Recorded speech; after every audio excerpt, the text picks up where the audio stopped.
everybody. Welcome to the fall edition. Hope everybody had a great summer. Tom, how was your summer? 40 stripers. Nice. Okay, not a bad summer. What do you want to talk about this month?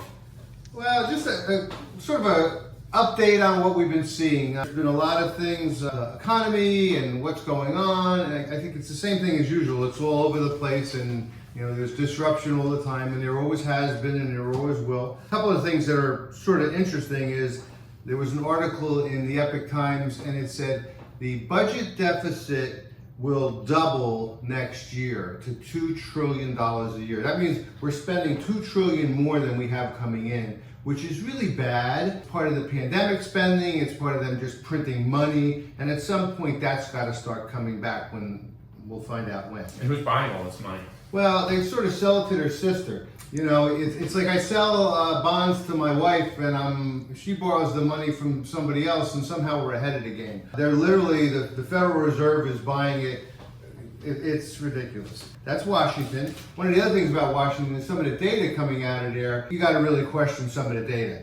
Last month, they lowered the jobs number from prior months by 350,000 people. They just disappeared. Well, they didn't find them again or something, I don't know, whatever. Going back to the market, what have you been seeing?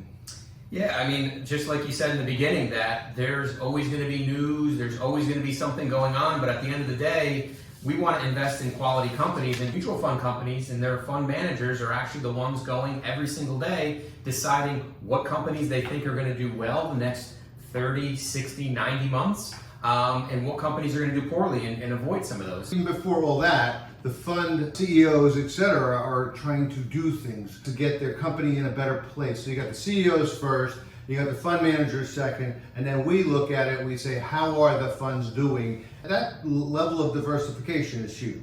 Yeah, and you want to make sure that the fund that you're going into is performed pretty well over a longer period of time, and the fund manager's been in place. You don't want a brand new fund manager that's testing on your money. And one of the things we do is automatically get rid of funds after we see their 3-year numbers start to erode. Not like we're not going to do it on 1 year, we're going to do it on usually a 3, but we're watching those on a monthly basis through Morningstar. And I would say what it comes down to, having the perfect fund is good, or perfect investment is good, but the other side of that equation is how much money you're putting away or how much money you're withdrawing on a monthly basis. That's the bigger picture, is you got to either put the money away or not take out as much in retirement. It's one or the other. It's a simple math problem, is it not? I automatically just keep buying through these things. And I have clients who do it too. We keep buying through the ups and downs, and that helps buffer the volatility a lot. Yeah, and one of the illustrations that we ran, because I was just curious to see, if you invested in the S&P 500 back in 2009, that $50,000 investment would be over $400,000. But if you invested in a bond aggregate, which was similar rates of return of cash, maybe even a little bit better, a $50,000 investment in that investment would only grow to $70,000. So it's a huge difference. Say 70 versus 400? Yeah, 70 versus 400. So. Okay. What about another topic? We've been pushing on clients the asset map, trying to get them to fill it out. We have some that do a great job. I mean, they put everything on it. They know where everything is. We know where everything is. And someday their kids will know where everything is too. And that helps a lot. There's an article, another one that I pulled, The Ultimate Guide to Creating Emergency Grab-and-Go Binder. This was sort of after Hawaii.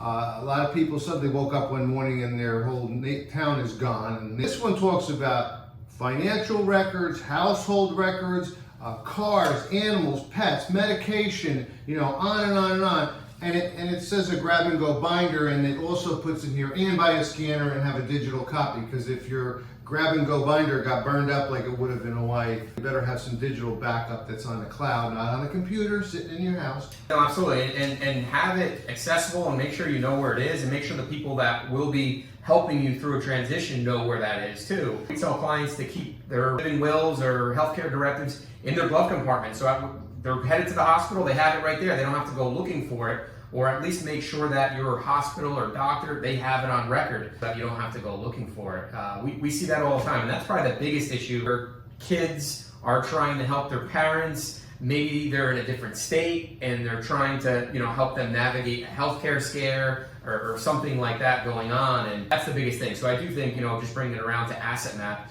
It might be a little bit of homework for some clients to get that going, but in the long run, it saves time, it saves headaches. It's not that much homework though, because I a lot of times say to people, here's the empty one which has nothing on it but headings. Take a pen, write on it. If you don't have a scanner, take a picture with your phone, email it to us. Text it. And then every time they do a review, we're back to that. And I'm like, any updates? And some, half the clients send them back, half don't. But all you have to do is update it, and we do all the work behind. Yeah, we would rather get it and let us do the work of entering it in there. If Tom, like Tom said, just write it on a pen, or if you're tech savvy and want to update it, the most important thing is updating and getting it to us, so that way we have some of the answers when we get those phone calls. Asset maps are a big important piece of the financial puzzle for us. When you do get those emails, feel free to send them back to us, or during our meeting, have some of that stuff prepared so that way we can get it completed for you. It helps us out a lot. Thanks for listening. Any questions, give us a call. Thank you.